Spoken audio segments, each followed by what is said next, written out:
4 p.m. Grizzly Growl. And I've got a story for you today that is truly, truly disturbing. I don't know if you read the synopsis. I'm going to tell you about it in a second here.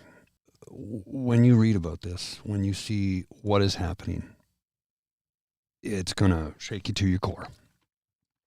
And what had happened was I was reading story A, and it led me to story B. Story B is an in-depth investigation into a company in Moose Jaw, Saskatchewan. Now, this is from the CBC. It's been fully vetted and well written. The story I was reading this morning was released yesterday, 4 a.m. yesterday, so it was quite early in the morning.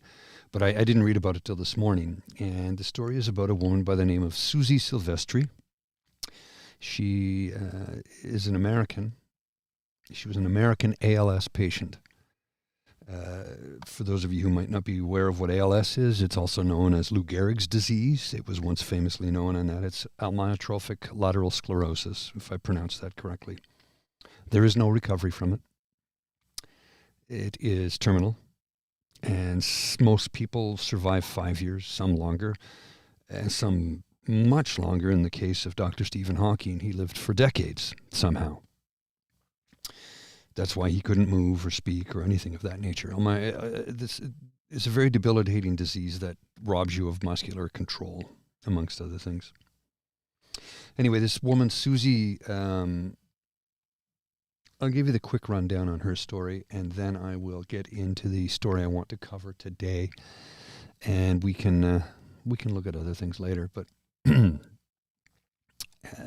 Susie was 70 years old, an American woman, and it says she found herself in the vice grip of her rapidly progressing ALS, a disease that causes gradual loss of muscle control. She was begging doctors at the Moose Jaw, Saskatchewan hospital for a feeding tube, but they said no because her U.S.-based insurance company wouldn't pay the bill. Sit with that for a moment, okay? Because what the hell? We'll talk about Susie a little bit more later, but I wanted to lead off with that to let you know how I got to where I am right now. And the following story, it was written by Jeff Leo, who is a senior investigative journalist with the CBC. This came out in June of this past summer. And this was the story I was led to after reading about Susie. I'm not going to read the entire story to you today. I'm just going to go through it for a little bit, and we can discuss it what needs to be done and the changes that need to be made so that this doesn't happen again. But it's still ongoing. So ALS patients and their families say they wasted tens of thousands of dollars in some of their last months on a Moose Jaw-based treatment program that failed to deliver what it promised. Jeff Sando learned of his death sentence through an annoying conversation with his wife. In the summer of 2023, he and Teresa were out for a walk near their home of South Los Angeles. I started noticing that he was walking kind of strange, Teresa told the CBC. She mentioned it to Jeff. I was actually getting a little upset, if I'm being honest, that she was pointing it out, Jeff recalled. But she was right. From that moment, his condition just got worse. For the next few months, he underwent tests, spoke to specialists, and received treatments. Then on March 15th, 2024, his neurologist called him in for a meeting. The doctor told Jeff he had amyotrophic lateral sclerosis, ALS. It was pretty devastating when he tells you you have something that there is no cure for, Jeff said, and you're just slowly going to die. 80% of ALS patients die within 5 years. Just 10% survive a decade. The ALS Society of Canada says there's no known cure, adding that, well, there are treatments available. Most focus on symptom relief and do not significantly alter the progression of the disease. The plan of action was for you to go home, get your affairs in order, because you're going to die in the next 2 to 5 years, Jeff told CBC, breaking into tears. The news launched him on a desperate search for a cure that would lead him to a small facility in Moose Jaw, Saskatchewan, run by a man making stunning claims. Dan Goodnow, whose website refers to him as a world-renowned neuroscientist, says his supplements and treatment program can halt the progression of ALS symptoms and set patients on the path to recovery. There was no hesitation, Jeff said. There was no other treatment that claimed it stopped progression that we could ever find. Jeff and dozens of other ALS patients have spent tens of thousands of dollars and months of their time receiving Goodnow's treatment in Moose Jaw. Treatment, experts say, is unsubstantiated, expensive, and troubling. Here's a clinic in Canada offering an unproven, completely unproven, scientifically questionable therapy, said Timothy Caulfield, a University of Alberta law professor who specializes in the legal and ethical issues surrounding medical research. We absolutely need to have the regulatory mechanisms of policy levers to stop this kind of things. Jeff was filled with fear and hopelessness after his diagnosis, but Teresa, who's a nurse, wasn't ready to concede. I told Jeff, don't even say you have ALS. Don't own it. Something caused it. Let's figure out what triggered this, she said. That inspired hope and a hunt for a solution. There's got to be something out there that the FDA or medical science hasn't approved, he said. When it's the alternative just sitting around waiting to die, you're willing to try just about anything. Jeff, a CEO of several companies in his mid-60s, was an active golfer and wakeboarder before his diagnosis. He'd evolved rapidly from limping to a cane to a walker to a wheelchair. He lost his ability to type, feed himself, or use a toilet without help. One day last summer, Teresa came across a YouTube video featuring Diane Goodnow. Jeff instantly recognized, something different in his tone and his claims. In one video, Goodnow says, ALS is a serious disease, but it can be beaten. In another, he says, stopping the progression of ALS actually isn't that hard. It really is just biochemical math. Goodnow is not a medical doctor, but he does have a PhD in medical science with a focus on psychiatry. He's a listed author on dozens of academic papers on a range of topics from Alzheimer's to cancer screening to mass spectrometry. Jeff decided to reach out. I got to try something, and this guy seems to have the best idea out there.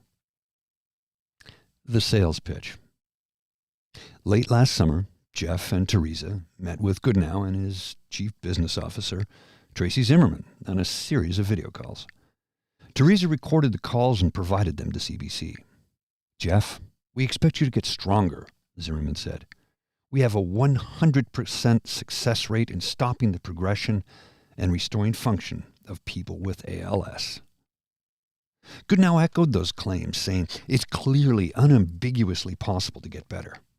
How exciting is that, Teresa asked Jeff. That is very exciting because if you go to the doctors here, you just get nothing but bad news, Jeff replied. Goodnow agreed with Jeff's critique of the medical industry, saying they really do fail on diseases like ALS. Michael Geiselman and his wife Shannon, also from Southern California, were checking out Goodnow's program last summer as well. Michael, a 57-year-old sales director and former U.S. Navy pilot, was diagnosed with ALS in April 2022. His condition was quickly deteriorating. He had difficulty breathing, swallowing, and speaking, and was unable to walk. Goodnow offered hope.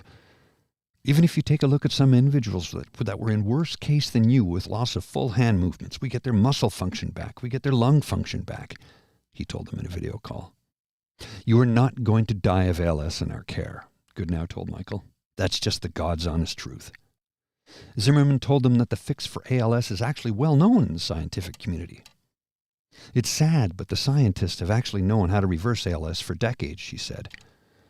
I'm not putting down pharma in any way, but the same companies that profit off you being sick are not going to be the companies that are going to bring you a cure, and anyone who believes that is deluding themselves.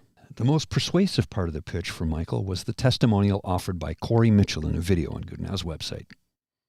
It features the bearded 49-year-old telling his story of ALS recovery in saying the disease had completely stopped progressing. I'm starting to feel like time is on my side, he says in the video with a scratchy voice. Michael was sold, but Shannon was skeptical. She asked to speak with Mitchell and his partner Jennifer about the treatment, but after the phone call, she remained unpersuaded. I didn't believe any of it, she told CBC. She said she was frustrated by Michael's gullibility. I could barely restrain myself. How can my husband believe, she asked herself. My husband is the most skeptical person on the planet. But this is what's so sad about the whole thing. That's how desperate these poor people with this disease are. Michael signed up for Goodnow's home delivery program. 4 months of supplements shipped to his house, supported by staff who conducted regular testing and provided advice. On the call, Shannon and Michael explained that they weren't certain he would survive until the end of the 4-month program. They asked if the price could be prorated on a month-by-month basis. Goodnow said no. The reality is we have more people than we can take care of right now, he told them. I'm sorry, it's not what we do. So they paid the full amount up front, $90,000, U.S. funds. Goodnow offered Jeff Sando a different solution. 3 months living in Goodnow's Restorative Health Center in Moose Jaw, about 60 kilometers west of Regina, followed by a final month back in Jeff's home in Southern California. Goodnow has converted a 2-story former drug rehab center on the edge of town into a wellness center for people with neurodegenerative diseases. It's not a fancy place. Like, we call this place boot camp, Goodnow said, as he toured CBC around the facility. You're not here for us to pamper you. We're here to get you out of here, like this is rehab. His clients, mostly ALS patients, live in dorm-like rooms and eat cafeteria-style food. Goodnow says the program offers occasional lectures, testing services, physiotherapy, and opportunities to interact with other clients. Jeff said the center was billed as a place for healing where you could just rest, relax, and recover.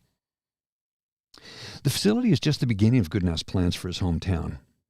In April, he announced the Moose Jaw Vitality Project, which his website describes as a $100 million community health initiative providing free access to cutting-edge health services and monitoring technologies for all residents of Moose Jaw, Saskatchewan. Goodnow says the program will transform Moose Jaw into Canada's next blue zone, a place where living past 100 is the norm, not the exception. The project is planned to involve 5 facilities, including the Restorative Health Center, a cafe, and a facility that will manufacture Goodnow's patented plasmalogen supplements, which he has manufactured in the United States until now.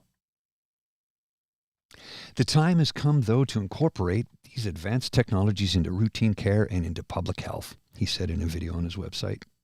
Our goal is to use Moose Jaw as a beacon to the rest of the world to say, here's what a community who engages with each other can actually achieve.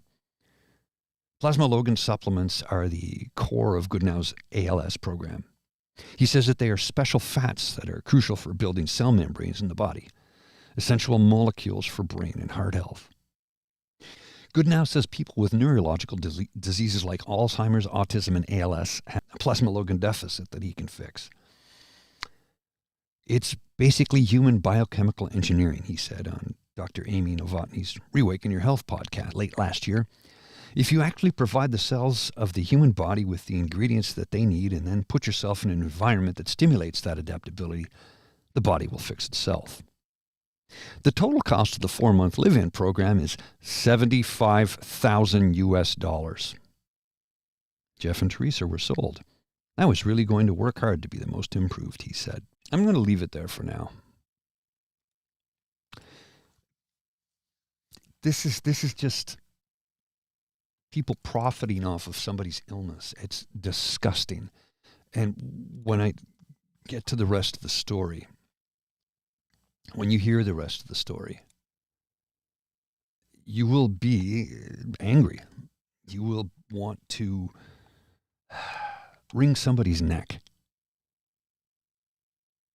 It truly disturbed me to the point where I had to tell you about it today. And I have to tell you this story from the CBC. And I will tell you Susie's story as well. Because it's all a grift. Desperate people who know they're going to die if they don't do anything are promised something that will give them their life back. So they empty their wallets. I think you know how it all turns out. But we'll talk about that tomorrow. For today, well, This has been your first of what I hope to make a daily Grizzly Growl. Until we meet again, my friends, you take care. I will talk to you soon. Bye.